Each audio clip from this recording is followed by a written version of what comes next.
Good afternoon, ladies and menfolk, and welcome to Word Ninjas Live.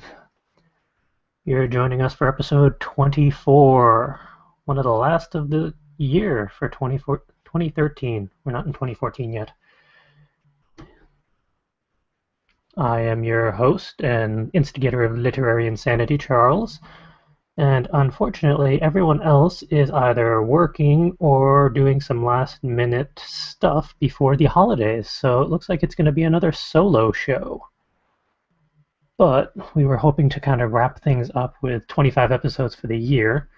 So you'll still be getting me, and as seems to be tradition for the solo shows, since this is the second one now, I'm going to be trying a few new segment styles just to see how they work out. But I was going to do some talking points this week. And I figure I might as well, since I got them all prepped and good to go. And perhaps some of the others may be able to join us somewhere along the way, and then we can retroactively get their opinions in. But for the moment, let's start with talking point number one, which is, what is one of your favorite editing resources or methods? Now, for me, my favorite one happens to be Kit, because she proofreads and edits whatever I send her, and she is awesome, as we have stated regularly. But when I have to do it myself, I tend to go for the Copywriter's Handbook, which is by Robert Bly. Uh, it's come in incredibly handy over the past 4 or 5 years, I think it is now, since I've started using it. It's kind of the basics of here's this structure for sentences and how you should figure out the style and voice and tone depending on your audience and method of portraying the text, if it's print, digital, and all that. And it also has all the little proofreading marks for when you need to change things or cross something out or transpose something. They never really taught that in school, high school, college, etc. And during my day job, I do that a lot for various materials, so it comes in handy to know um, what little marks to use when, so that other people can make the changes necessary for whatever deck or whatever silly thing that they're using at the moment. And I've also used it in my own stuff when I'm editing my own writing for the short stories or the novels and articles and all that. But yeah, that particular book kind of has a little bit of everything in it, so it comes in really handy. I like show it for you, but it's at the office at the moment. I forgot to bring it home from winter break. So much for that. But yeah, that's probably my second choice for what I would use for editing resources. As for methods, I work best in print, as I've mentioned in the past. Uh, I can edit on a computer screen, but I tend to miss some things. For some reason, print is just easier for me. I don't know why, but it's also, I can mark up anything and everything on a piece of paper, but if it's in Word, then I use the review option so I can cross out, add, move stuff around as necessary, whatever. If it's in PowerPoint or an Adobe product, it gets a little trickier considering those don't have as many editing options where you can mark up and show the changes that you've made compared to the original. And as you've probably noticed, for stuff like the MuseFood posts, I do those in Illustrator, and they don't have a spell check option, which proves frustrating when I'm in a rush, which is always.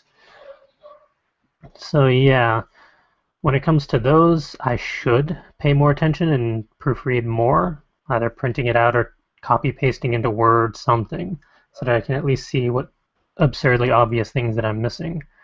But it's mainly just take your time, go over whatever you've written, make sure that it says what you want it to say. Keep in mind and be aware of the audience that you're hoping it goes out to, but you're also going to have to keep in mind your primary audience is not your entire audience. It is going to be seen or read or whatever from other sources, other viewers in eventually. So no matter what, there's going to be there's eventually going to be a disconnect if someone is not completely familiar with why you're doing it towards one particular audience. And you can't write something that's geared towards everyone. That just doesn't work anymore. I don't think it's ever actually worked. It's a dream. It's nice, but no. Go towards a particular audience of some sort, whether it's your fantasy enthusiasts. If you're writing a nonfiction piece, well, try and stick towards the facts then, obviously, because you're going to need to have the facts to back up whatever you're talking about, stuff like that. So when you're going through whatever you're working on, make sure that you're aware of just who's going to be reading it and how are they going to interpret what you've put down.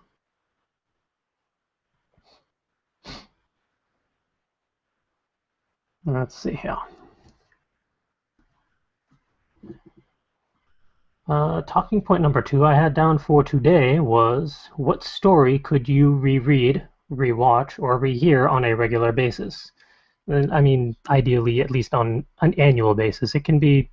Every, it can be more often than that, but even like, well, really, even every 2 years would be fine. Like, what series do you enjoy reading on a regular basis or experiencing if they've gone cross media? For myself, it was, without question, David Eddings' Belorian and uh, Belorian, Belgorod and Malorian quintologies. I've never actually heard an official way of how to pronounce those, but for me it's been Belgorod and Malorian. They're two 5-book series that the Belgorod is the first, Malorian follows up on that, and then there's two standalone follow-up books that follow those up and kind of wrap everything together. Um, the standalones are Belgarath the Sorcerer and Palgora the Sorceress. Nice and easy. Um, I tend to read those almost every year. I've kind of gone down on that a little bit now, so it's every maybe 2.5 years now at this point, simply because I almost do know every single line by heart now. And I know what to expect from almost every chapter along the way and just where things are in the character progressions, but it's like comfort food. It's a nice story to come back to every once in a while. And if you factor in his other series like the Illunium and Tamalai trilogies, which completely different universe, completely different characters, but there's a lot of similarities as to the character archetypes. And not so much the similarities in plot, but there were certain points where, okay, yeah, this is similar to where the villain did this in this series, and then in the other series it's almost the same, but slightly different a little bit. But that one I haven't read actually as much, mainly because I'm missing one of the 6 books in the series. I need to really just purchase that copy again after I lost it. But that author, it's one of the now considered cliche, or well, not so much cliche, it's the traditional style characters, like the main character, Garion, or Belgarion, as he eventually becomes. He's the farm boy turned sorcerer, turned king, turned godslayer, turned prophetic savior of reality. Starts off with nothing, but surprise, he's the most important person there is. Ah. And of course, it's one of those situations where, gee, they meet up with a princess and they hate each other. But wait, she eventually becomes his queen and they turn to love each other because reasons. I mean, yeah, a lot of it is, eventually you can foreshadow what's going to happen to some degree. Like, oh yeah, these characters are going to do this or that, and that's how this is going to turn out. But I'm still going to read it almost every other year, no matter what, for a good while into the future. And I would also add to this, to a degree, probably any series at the moment that I've read from the Rock imprint, ROC, which is under Penguin, and it's kind of merged somewhat with Ace Fantasy at the moment after the whole merger stuff happened. But I know they're still going on, as far as I know. It's just kind of a little muddled as to figure out as to like what's covered under the Rock imprint now and how to find those ahead of time. I mean, once they're out in the bookstores, it's obvious. It's a pretty obvious logo. But if you're searching for just like rock publishing online, it's a little fuzzy still. But every single one of those series that I've read so far has been completely entertaining and engaging, from Devin Monk's Ally Beckstrom series to Faith Hunter's. Uh, I'm blanking on the terms for her ongoing series, but she has two of them at the moment. One of them has Seraphim, and the other one has a lot of supernatural. Well, I wouldn't say supernatural. It's vampires, werewolves, and some other delineations of that type of stuff along the way. But it's similar. They all have the slightly similar character archetypes of, you have this hero or heroine who makes a lot of mistakes along the way and keeps on stumbling, but they always manage to find a way to, at the end of the story, solve the big problem of the book. But it's still always engaging. It's not overly cliche as far as I can tell, and I've just always enjoyed them. And I have a whole stack of them on my bookshelf. Where's my that way? Yeah, that you can see on my bookshelf. Um, it's probably just being covered up by my lower third at the moment where those books are, but yeah, they're over there. I've actually been going through the Devin Monk Octology, Nontology. It's either 8 or 9 books. I just realized I had two copies of one of the same books in that series this weekend, so I've lost count of how many books are in that series. But yeah, I'm rereading that series now. I'm on to book 5. And I'll be doing a proper book review of that later on this week, hopefully. But those I've already read a couple times round, so it's just something about those styles I think that I really find entertaining, and I don't mind rereading again. All right, talking point number 3. What non-writing creative activities do you enjoy partaking of? Like music, painting, sculpting, sewing, Legos, etc. I really wanted other people to be on the show for this one because I thought it would be interesting to see what people do other than just the writing. But I mean, for me, I've played flute and piccolo. I don't really do that much anymore. Well, at all. I have them still. I have all the sheet music. I have all the stuff for it, but I just didn't really continue it in college, and I haven't picked it up since. But give me enough time, and I probably could easily enough. It was pretty well ingrained in me. And I do enjoy sewing, although I don't really have time for it or do much with it beyond just patching up clothing. Eventually, we will get plushy writer's blocks and some word ninjas going, but those projects, both of them, kind of just got indefinitely shelved while things were just going on and trying to cover all the other higher priority stuff on the to-do lists. Hopefully that's something we can get rolling again in 2014. And I mean, who doesn't like Legos? You're never too old for Legos. I still have an entire box of all the various Lego bits and pieces from the various sets I've had somewhere downstairs. I actually took a fair portion to the office for a while, but I think those eventually came back home because everyone felt too awkward playing with them. Um, I'm familiar with graphic design, not graphical, and like audio editing and stuff like that, simply for the things that I've done for full coverage writers, but I'm still an amateur to novice level with all that stuff. There's a lot of stuff that I could learn and practice and better about all that stuff, but I do really enjoy just sitting and playing and tinkering around with design and audio stuff for a couple hours on end. And that's something I actually hope to do more this week to kind of wrap a few projects up before next year rolls around. And I mean, the main reason for this question for the crew, hold on. I always set myself up just as the sun sets, and then part of me always looks like I'm glowing. Where was I? I tried to ask this question for the crew that is unavailable. Convenient. Just to show, like, yeah, we're writers. We enjoy writing. It's what we do, but there's a lot more to us. We're more than just words and sentences and phrases and novels. We do a lot of other creative stuff, and it can get pretty diverse.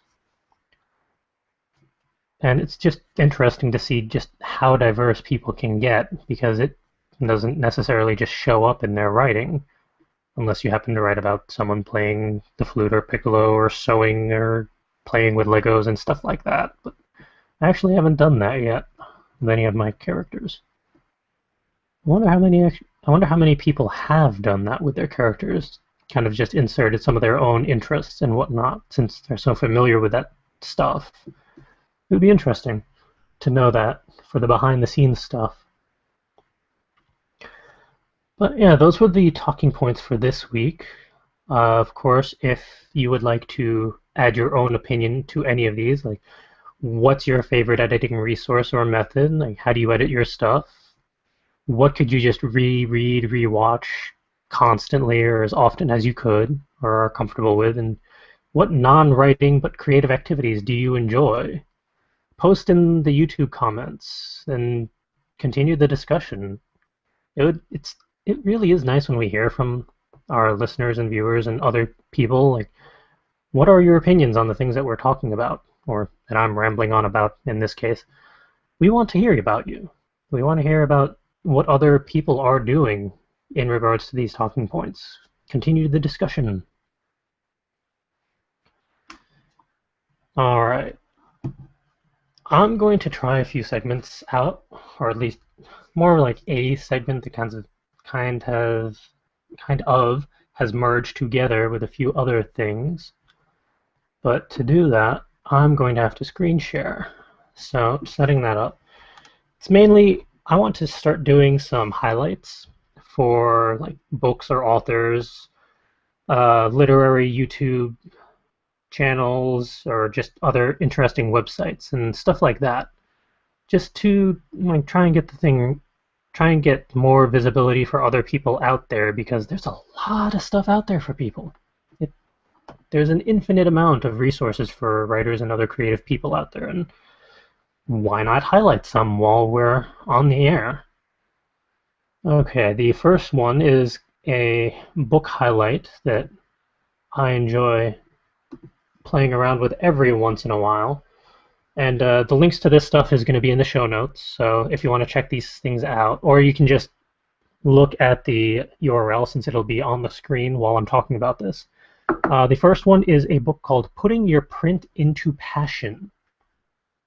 Now it's by Ariel Eckstut and David Henry Sterry, but the link that I'm using is on Scribd. So the first 82 pages or so are actually viewable and readable online. The actual print copy, let's see, runs for $14.95 officially. So it's a little hefty, yeah, but it's also, not counting the index and appendix, it's almost 400 pages. So, I mean, you get your money's worth. It's worthwhile. But yeah, this is a book that's not about how to be a writer. It's a step-by-step, blow-by-blow explanation, excuse me, of how to take an idea you're passionate about, make a book out of it, get it published, and deliver it into the hands, heads, and hearts of readers all around the world.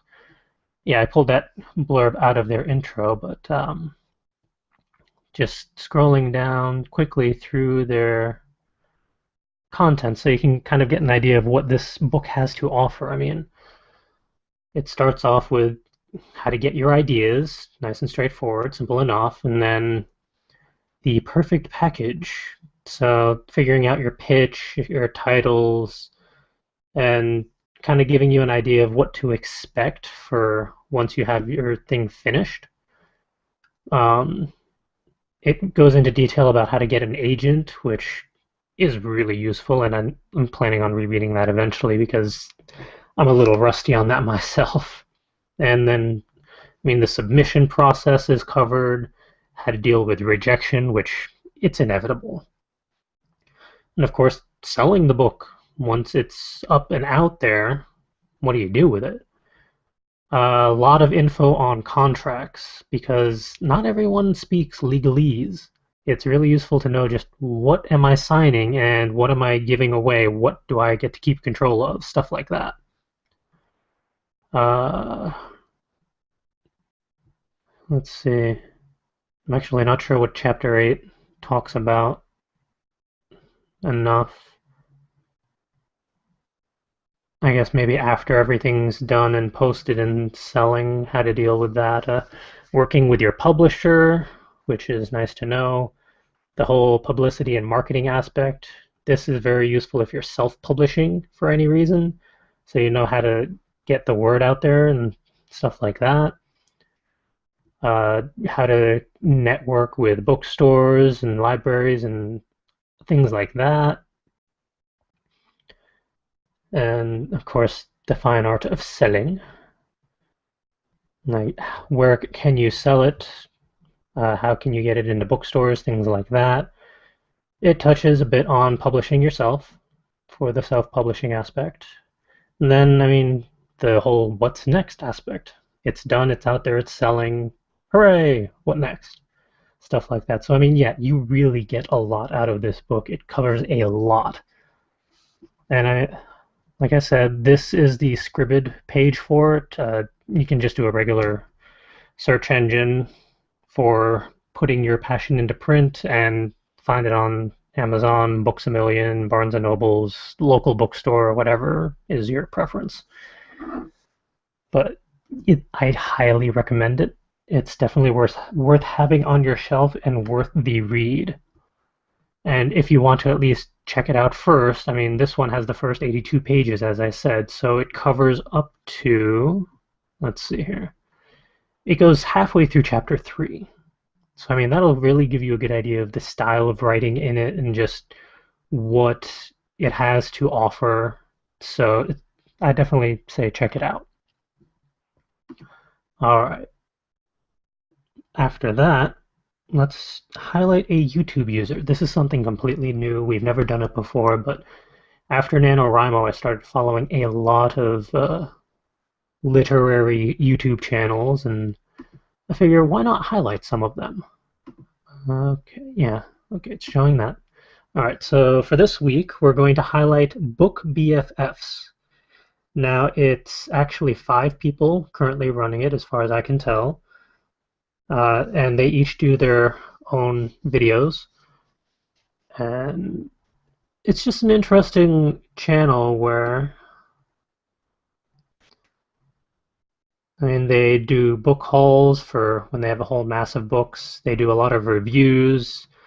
They tend to do like recommendations, a little bit of everything. And yes, they've talked about Nano because a lot of these users do, that I'm probably going to focus on over the upcoming episodes. But I mean, they have a lot of interesting little videos to offer, and they rarely go over 10 minutes, so they're nice and quick and sweet, and definitely worth checking out.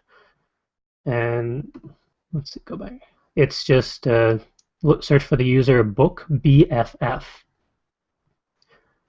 and they're definitely worth a follow. So I recommend checking them out. And as most of these networks or most of these multi-user pages would have, they have their own individual video channels as well that they should pop up on the side. So you can check those out too. But this is kind of the hub for them, so definitely worth checking out. And the link is also in the show notes if you don't happen to catch the URL or anything like that. All right, and for the interesting website of this week, which we've kind of done in the past and then it faded away, is the What About Writing Tumblr page. Simply whatabouwriting.tumblr.com. That one's nice and convenient, but this one, it's like most Tumblrs for literary things where ask a question and they'll provide some bullet points or some links to references about whatever your issue is. If they've already covered it in another tag, they'll link back to that, nice and simple. But this is one of the first ones I figure we can play with. Uh, just to give you an idea, like one of the question was, I'm curious about how a romance develops differently between close friends and two people who find comparability. What are some do's and don'ts of such romances, and like what's some examples of well and poorly done romances? So, I mean, if you're writing particular stories where there are love interests or potentials for that, then they provide a couple quick little bullet points and explanations of what to expect, what works, what doesn't, stuff like that, and links back to previous posts. So, I mean, it's definitely worth a quick perusal. They have a little bit of everything, and the theme is relatively clean for a Tumblr page, so it's not too difficult to read and sift through. I believe, yeah, if you go to their links, they also separate things by general, plot, motivation, the aftermath part of editing, critiquing, and publishing characters. So if you want a specific topic to sift through, they have that option right then and there to make things a little easier for you all. But yeah, they're definitely worth following if you have your own particular Tumblr. And hopefully they provide something interesting for anyone who checks them out.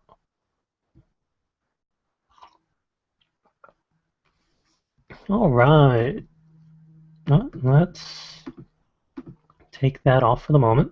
Spoilers for what's coming up later.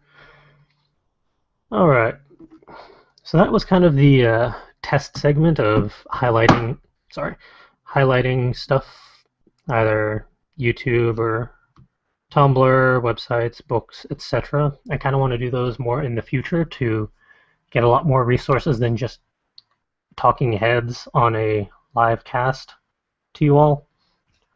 I mean, I know we're all entertaining, especially when we're all on here, but there are other resources out there than just us, so we might as well start talking about them, because why not? But yeah. All right, going back to more regular segments at this point. The whole how did last week's goals go, and what are upcoming goals for this coming week, and all that. I can't speak for anyone else because they didn't get back to me in time as to their goal progress, but for myself, I got all my cards out that I needed to get out. I did not confirm January events. That slipped through the cracks. And study for my finals of Doom. I studied, I took them, they're done. I have a month off from school, so I don't have to deal with second college for a little while, so I can focus on all of the full coverage writers stuff that's been piling up. Hooray! As for this week's goals, uh, at least outline the January, February, March event schedule and figure out what the writing events are, what workshops we can try and push through in the first quarter, and where can we host them. It's going to be libraries. They're going to be recorded so we can post them up on our YouTube page for future viewing, and of course on the FC Writers page, website for others. But I need like an actual outline of, okay, here's what needs to be done by when, here's all the pertinent information for each event, what needs to be done, the whole checklists and everything. I have the entire week off, so I should be able to do this. Um, let's see here. Post a workshop topic list and kind of crowdsource the priorities of what topics want to be done first, whether it's the editing process, idea creation, publishing, agent queries, stuff like that. Which ones want to be dealt with first? What should we try and get out there? And of course, still have my 2-inch stack of worksheet ideas that I need to go through and figure out how can I pull the pertinent information from them and recompile in our own style and voice and entertaining manner. 3 solid goals. They should keep me busy for the whole week, even though I don't have my day job or school to keep me busy, so we'll see how it goes. And no one else gave me their goals for the upcoming weeks, so that's all you get. The only upcoming event is next week's episode is going to be a free-for-all. For those who can join in, we're going to be doing Hangouts Against Humanity, maybe do some quick readings of short stories or stuff that we've gotten. It's whatever we feel like doing. There's not really going to be any official structure or method to our madness for next weekend. But it will be episode 25. It's the last one of the year. That's how we're wrapping things up. So look forward to that. All right. Muse food, because it's time for writing prompts. Okay, now to go back into the screen share. Get us back on there. All right. As always, the Muse food can be found linked in our show notes, and it's over at fcwriters.com under the Muse food page. The latest one is posted on the home page, so it's easy to find right then and there. The Muse food page has all of the previous posts, so you can go through the archive and pick and choose whatever you like as a writing prompt. We always have the 10 one-liners, the 10 one-worders, and we've integrated Rory story cubes into a 9-dice combination, so you get a little visual prompt as well. And as always, we do not own and are not sponsored by Rory story cubes. We just enjoy them. And seeing as I am the only one on at the moment, I will be doing all of them, or at least speaking all of them. So the one-liners for this week are: past failures are not proof of future success. Stop loitering around my wombat booth. Stop shaving, you look like a polite hobo. There's no proof the cookie was eaten. I'll be stalking you on Thursday. Threaten me if it makes you feel safer. Sorry about the abduction. Here, have some hot cocoa. Skydiving doesn't end well when it's in reverse. Where did all the snakes go? Stop murdering carrots, you vegan heathen. I didn't intend for that to rhyme. Alright, and the one-worder writing prompts for this week are ruler, obsidian, salamander, melancholy, cooperation, peanuts, crusader, arcane, huzzah, dreary.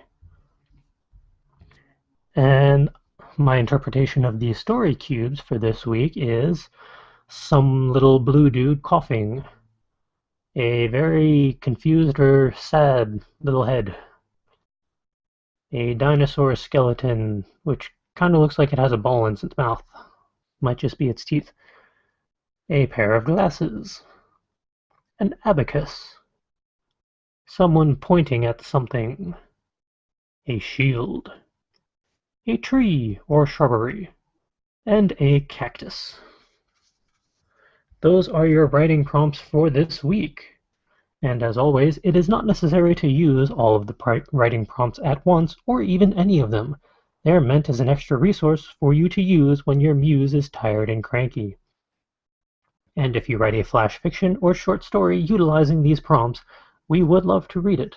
Email us a copy of your short piece or the URL where we can read it over at wordninja@fcwriters.com, and we may read it out on a future episode.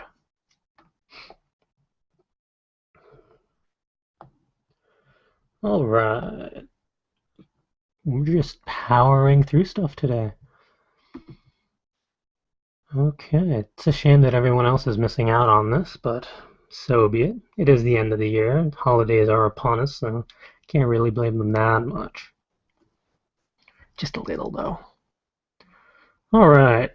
This week we are brought to you by the Fairy Tale Podcast. If you're into fairy tale manga or anime, the Fairy Tale Podcast live streams via YouTube on Monday nights at around 10 p.m. Eastern Standard Time. Tune in for manga and anime reviews, fanfic dubbing, and more. And as always, we have affiliate links on our website, fcwriters.com, for Amazon, CreateSpace, and Books A Million.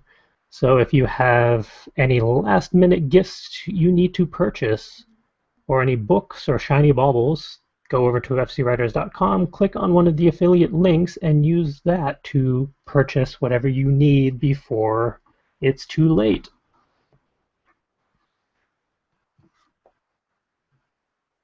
And if you want to get a gift for a writer, we are still selling the Word Ninja book over at fcwriters.com. The print version is now down to $9.99 from $14.99. We managed to shave off a third of the price. Unfortunately, we're still working on lowering the price for the ebooks. That is proving to be very frustrating to fix. So I would recommend getting the print version because that way you get a hard copy for the same price as the digital would be. I'm really hoping to fix the digital version soon. I'm sorry for the delay in getting that updated. And if you are feeling generous at the end of the year and feel like donating to the Word Ninjas live show or full coverage writers or any of our various endeavors that we have going on, you can go over to fcwriters.com, go to the Word Ninjas live page, and up at the top there is a PayPal donation link. Now, while you're free to donate any particular amounts, if you certain amounts, we give back to you because we're doing this for you guys. That, and we happen to enjoy it a lot. But if you donate $1, you get a shout out. You can promote your site, your social media account, your own podcast, or just say hello to us, whatever you like. For $5 donation, you get to ask a talking points question, or now you can use it to highlight a book or author, a YouTube channel, a interesting website or a resource, whatever you like. That way you get the entire crew talking about something, presuming that the entire crew is available. I really do think that their availability will get a lot better after the holiday season. It's just been crazy times. For $10 you get to sponsor an episode and join us. So that means for $10 you get to join in the conversation live and in video and just get to join in all our shenanigans. Who wouldn't want to do that? All right, that's going to wrap it up for this week's episode. 40 minutes, short and sweet, powering through stuff. But in the meantime, if you want to check us out, our website is, as we've said a lot, fcwriters.com. It has the Muse food. It has a couple of worksheets. We're hoping on posting a few more up, or many more up over next year, but hopefully at least one more before the end of this year. It has all of the previous live shows and the show notes for each. It has some recommended reading and book reviews, which we're also expanding on next year. And for social media, you can find us over on Tumblr at fcwordninja.tumblr.com, over on Facebook at facebook.com/fullcoveragewriters. Our literary Twitter handle is at fcwordninja. And if you want to email us about anything or everything, whether it's about this podcast, the website, whatever, you can reach us over at wordninja@fcwriters.com. And with that, we are going to wrap up another week's episode. Hopefully you all enjoy the holidays. Yeah, we're still getting one more show in before next year, so it's just going to be Merry Christmas, Happy Holidays, all that. We'll say Happy New Year next episode. We'll save that. Adios, I'll see you next week.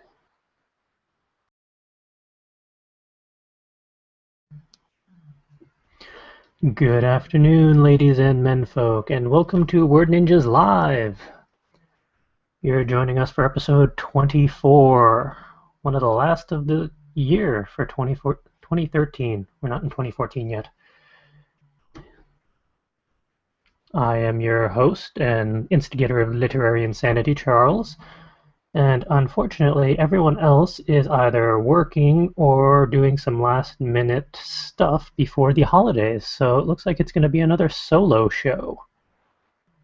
But we were hoping to kind of wrap things up with 25 episodes for the year, so you'll still be getting me, and as seems to be tradition for the solo shows, since this is the second one now, I'm going to be trying a few new segment styles just to see how they work out.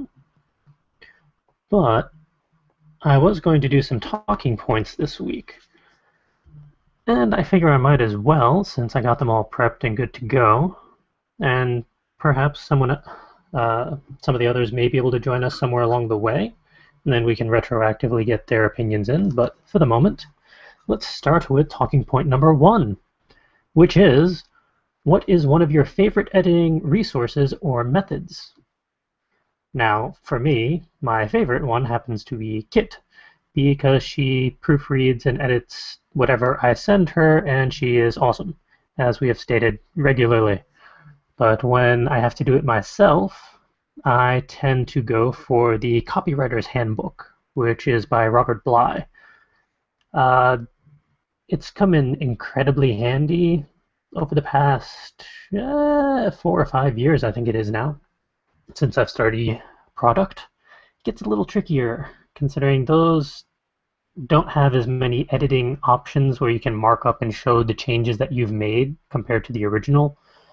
And as you've probably noticed, for stuff like the Muse Food posts, I do those in Illustrator, and they don't have a spell check option, which proves frustrating when I'm in a rush, which is always.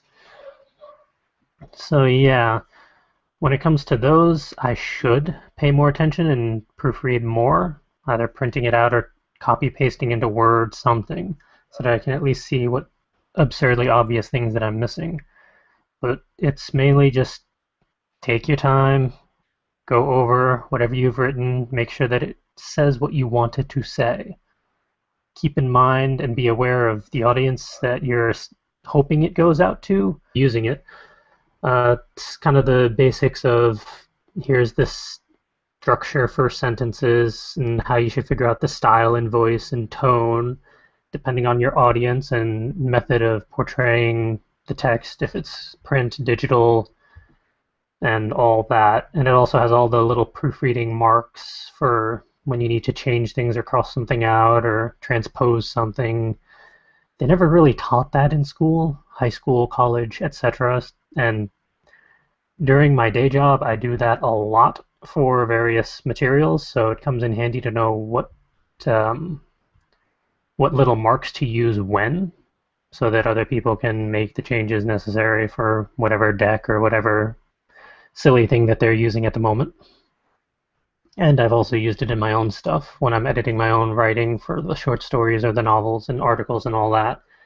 But yeah, that particular book kind of has a little bit of everything in it, so it comes in really handy.